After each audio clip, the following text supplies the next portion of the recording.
அப்ப தமிழ்நாட்டுல தமிழர்களுக்கு யாருக்குமே ஒற்றுமை இல்லையா?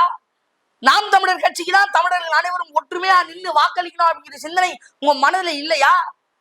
இன்றும் ஒற்றுமை இல்லாம நடைபெணங்களாக வாழக்கூடிய என் தமிழ் சொந்தங்களை கண்டு நான் வெக்கப்படுறேன், வேதனைப்படுறேன்.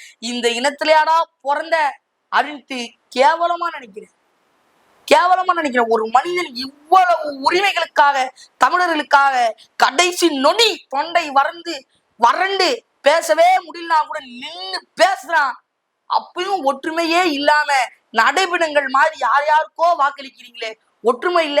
இந்த இனத்திலேயா பிறந்தேன், இப்ப அசிங்கப்படுற. தமிழ்நாட்டுல மலையை காணும், மண்ணை காணும், மரத்தை காணும், நீரை காணும், நிலத்தை காணும் அப்படின்ட்டு நாட்டுல இவ்வளவு பிரச்சனைகள் இருக்கு. இதற்கெல்லாம் தீர்வு இதுதான் அப்படின்னு உங்க எல்லாருக்கும் அடையாளம் காமிச்சு கொடுத்து இவ்வளவு பிரச்சனைகள் இருக்கு சரி பண்றா, அதுக்கு ஓட்ட போடுறா, முதல்ல போடு ஓட்ட, அப்புறம் பாரு நாட்டை அப்படின்னு இந்த பிரச்சனைகளுக்கெல்லாம் அடையாளம் கண்டு கொடுத்த ஒரு தலைவனுக்கு வாக்களிக்க உங்களுக்கு தெரியல?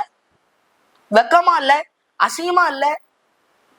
எங்க இவ்வளோ நாள் இவ்வளோ செய்திகள் கேள்விப்படுறீங்களே, அப்ப கூட அவங்களுக்கு வாக்களிக்கணும்னு தோணல? சூடு இல்ல, சொர்ணம் இல்ல, எதுமேவா இல்ல? உங்க நிலங்கள் பறிபோது, உங்க மலைகள் பறிபோது, உங்க வளங்கள் பறிபோது, அதுதான் இவ்வளவு நாள் பேசிட்டு இருக்கு.